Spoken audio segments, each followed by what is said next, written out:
నమస్కారం. BJP TV news కి స్వాగతం. హెడ్లైన్ చూద్దాం.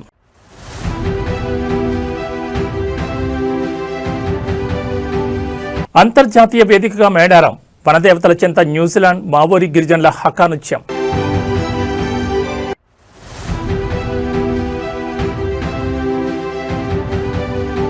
తెలంగాణ రాజకీయాల్లో మరో మలుపు, కొత్త పార్టీ దిశగా కవిత అడుగులు, ఇప్పటికే ఈసీకి దరఖాస్తు.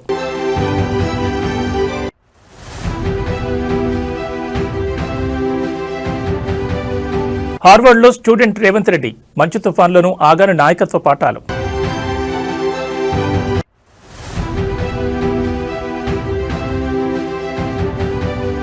(2026) టెక్నాలజీ ఇయర్, ఏఐతో ప్రభుత్వ పాలనలో విప్లవాత్మక మార్పులకు సీఎం చంద్రబాబు శ్రీకారం.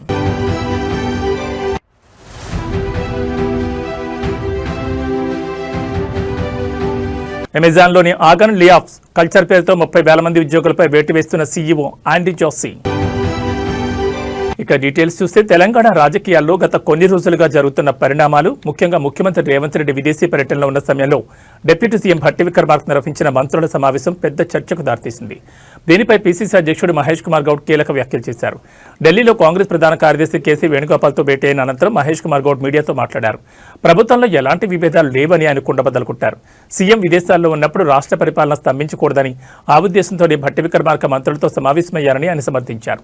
దీనిపై అనవసర రగడ వద్దని సూచించారు. గడిచిన 10 ఏళ్ల బీఆర్ఎస్ పాలనలో జరిగిన అవకతవకలపై విచారణ జరగాల్సిందేనని డిమాండ్ చేశారు.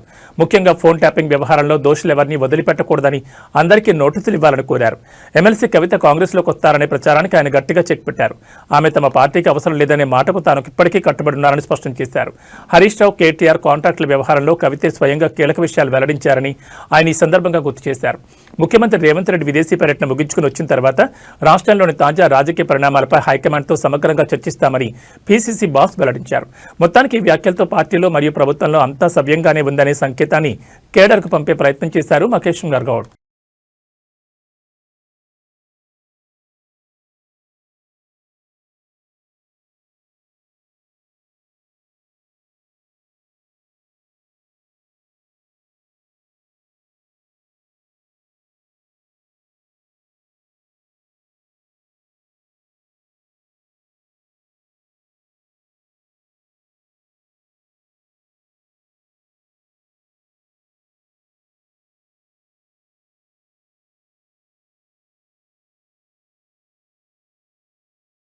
తెలంగాణ గిరిజన సంస్కృతికి ప్రతీక, ఆసియాలోని అతిపెద్ద గిరిజన పండుగ అయిన మేడారం సమ్మక్క సారలమ్మ జాతర ఈసారి సరికొత్త చరిత్ర సృష్టించింది.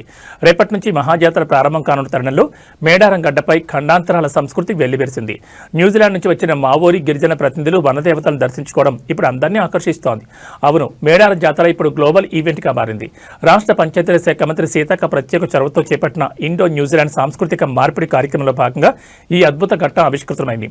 న్యూజిలాండ్ మావోరి గిరిజన యోధులు యుద్ధానికి వెళ్లే ముందు ప్రదర్శించే అత్యంత శక్తివంతమైన హకా నృత్యాన్ని మేడారంలో ప్రదర్శించారు. వారి ఆహార్యం, శబ్దం చూసి భక్తులు మంత్రముగ్ధులయ్యారు. విదేశీ కళాకారులను ఉత్సాహపరుస్తూ మంత్రి సీతక్క స్వయంగా వారితో కలిసి చిందలేయడం విశేషం. గిరిజన సంస్కృతికి హద్దులు లేవని, ప్రకృతిని ప్రేమించే తత్వం అందరినీ ఒకటి చేస్తుందని ఆమె ఈ సందర్భంగా చాటి చెప్పారు. మరోవైపు గణతంత్ర దినోత్సవ వేళ గవర్నర్ జిష్ణుదేవ్ వర్మ మేడారం జాతరను కొనియాడారు. కేవలం తాత్కాలిక ఏర్పాట్లు కాకుండా భక్తుల సౌకర్యార్థం ప్రభుత్వం 251 కోట్ల రూపాయలతో శాశ్వత మౌలిక సదుపాయాలు కల్పించిందని ఆయన వెల్లడించారు. రేపటి నుంచి 31వ తేదీ వరకు జరిగే ఈ మహాజాతరకు తెలంగాణతో పాటు పొరుగు రాష్ట్రాల నుంచి దాదాపు 2 కోట్ల మంది భక్తులు వస్తారని అంచనా.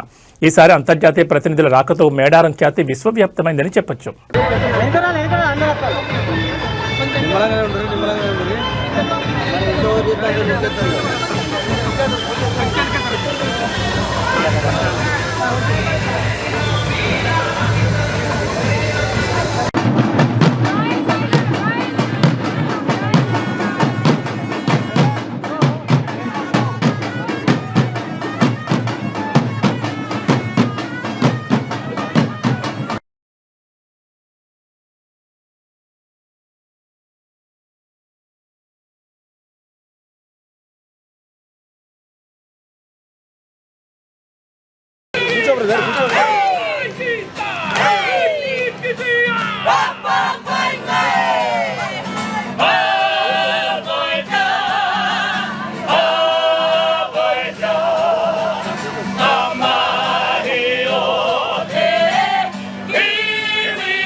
తెలంగాణ రాజకీయ ముఖచిత్రం మరోసారి మారబోతోంది. గత కొంతకాలంగా మౌనంగా ఉన్న ఎమ్మెల్సీ కల్వకుంట్ల కవిత ఇప్పుడు కొత్త రాజకీయ శక్తిగా అవతరించేందుకు సిద్ధమయ్యారు.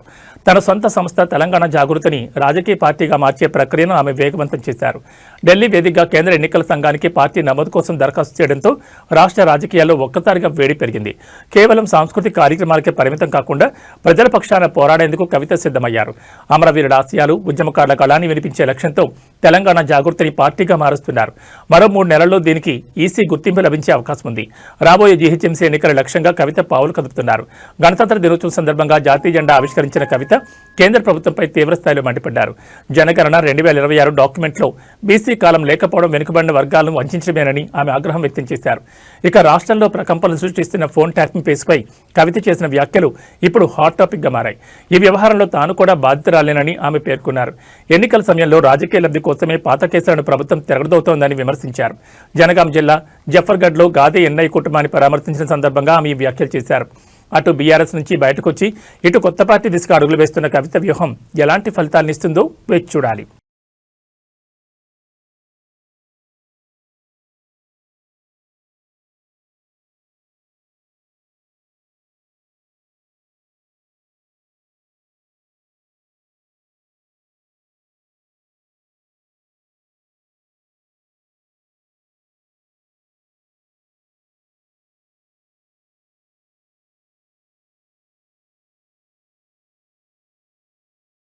తెలంగాణ ముఖ్యమంత్రి రేవంత్ రెడ్డి ఇప్పుడు సరికొత్త అవతారం ఎత్తారు. పాలనలో దూకుడు ప్రదర్శించే ఆయన ఇప్పుడు ప్రపంచ ప్రఖ్యాత హార్వర్డ్ విశ్వవిద్యాలయంలో పాఠాలు వింటున్నారు.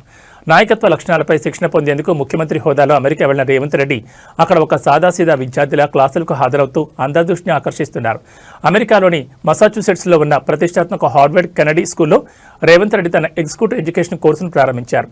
లీడర్షిప్ ఇన్ 21వ సెంచరీ పేరుతో జరుగుతున్న ఈ కోర్సులో సీఎం పాల్పంచుకుంటున్నారు.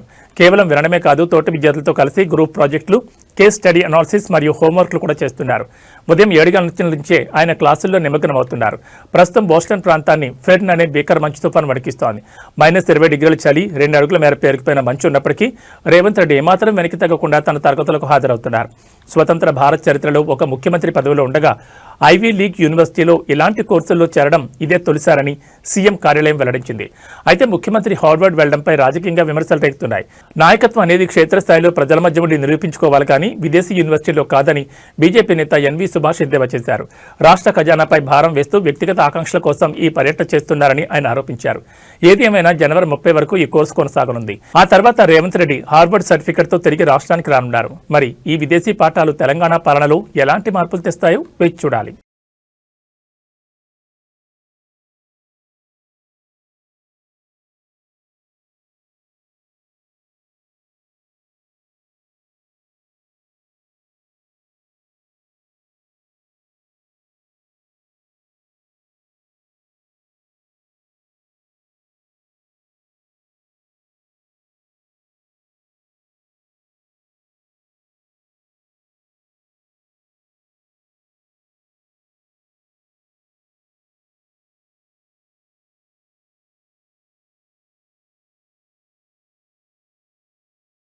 ఉమ్మడి వరంగల్ జిల్లా బీజేపీలో ఒక్కసారిగా ప్రకంపనలు మొదలయ్యాయి. గత లోక్సభ ఎన్నికలకు ముందు గులాబీ జెండాను వీడి కాషాయ కండువా కప్పుకున్న కీలక నేత ఆరూరు రమేష్ ఇప్పుడు మళ్లీ వెనక్కి మళ్లారు.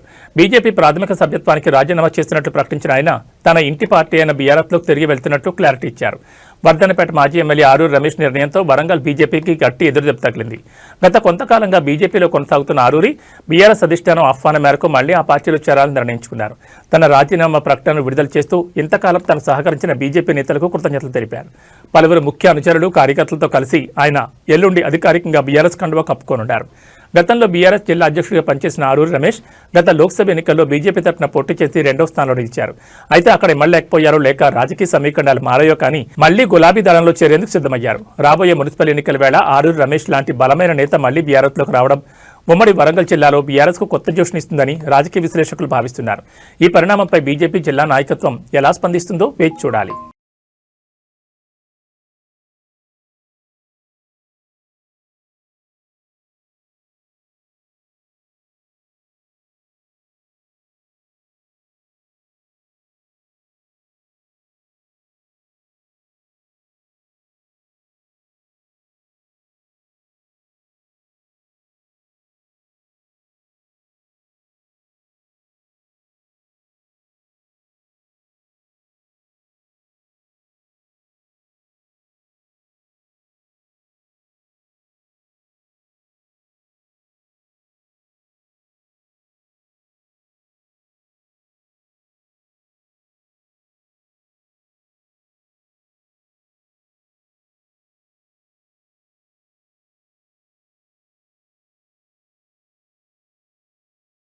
ఆంధ్రప్రదేశ్ రాజకీయ చరిత్రలో ఒక యువనేత అడుగులు అధికార మార్పిడికి ఎలా పునాది వేశాయో చెప్పేందుకు యువగళం ఒక నిలువెత్తు సాక్ష్యం.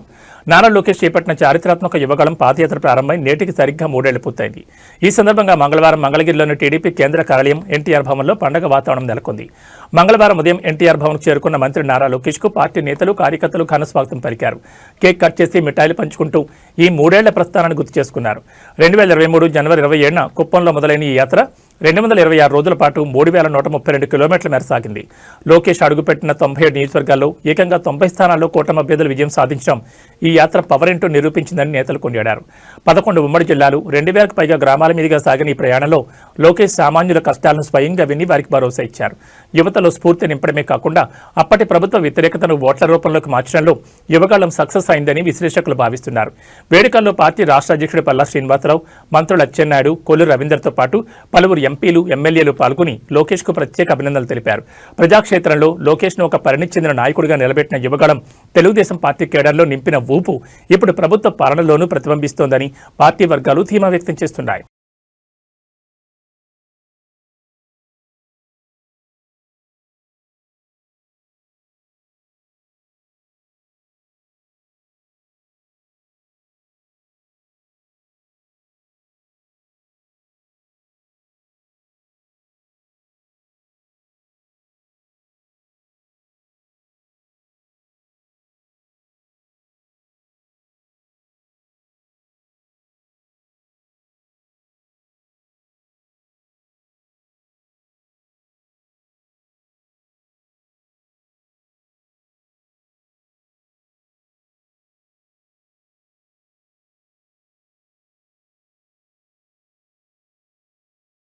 వైఎస్ఆర్ కాంగ్రెస్ పార్టీలో మళ్లీ రాజకీయ సందడి మొదలైంది. పార్టీని క్షేత్రస్థాయి నుంచి ప్రక్షాళన చేసే పనిలో పడ్డ వైసీపీ అధినేత మాజీ ముఖ్యమంత్రి వైఎస్ జగన్మోహన్ రెడ్డి తాడేపల్లికి చేరుకున్నారు. బెంగళూరు నుంచి నేరుగా గన్నవరం ఎయిర్పోర్టుకు చేరుకున్న ఆయన అక్కడి నుంచి భారీ కాన్వాయ్తో తన నివాసానికి వెళ్లారు. పార్టీ పటిష్టత కోసం జగన్ ప్రకటించిన వారానికి ఒక నియోజకవర్గ సమీక్ష కార్యక్రమం 2వ వారంలో ప్రవేశించింది. తాడేపల్లి చేరుకున్న వెంటనే జగన్ విశ్రాంతి తీసుకోకుండా ఈరోజు సాయంత్రమే పార్టీ ముఖ్య నేతలతో సమావేశం కానున్నారు. రాష్ట్రంలో జరుగుతున్న తాజా రాజకీయ పరిణామాలు, ప్రభుత్వ వైఫల్యాలను ప్రజల్లోకి ఎలా తీసుకెళ్లాలనే అంశంపై చర్చించనున్నారు. గత బుధవారం ఏలూరు నియోజకవర్గ నేతలతో భేటీ అయిన జగన్ రేపు మరో నియోజకవర్గ కార్యకర్తలు మరియు కీలక నాయకులతో సమావేశం కానున్నారు. నేరుగా గ్రౌండ్ లెవెల్ కార్యకర్తలతో మాట్లాడి స్థానికంగా పార్టీ ఎదుర్కొంటున్న సమస్యలను అడిగి తెలుసుకోనున్నారు. ఎన్నికల ఫలితాల తర్వాత మౌనంగా ఉండకుండా వరుసగా ప్రెస్ మీట్లు పెట్టడం మరియు నేతలతో టచ్లో ఉండడం ద్వారా కేడర్లో ఉత్సాహం నింపాలని జగన్ భావిస్తున్నారు. మొత్తానికి జగన్ తాడేపల్లికి రావడంతో అటు పార్టీ ఆఫీస్ వద్ద ఇటు రాజకీయ వర్గాల్లో ఆసక్తి నెలకొంది.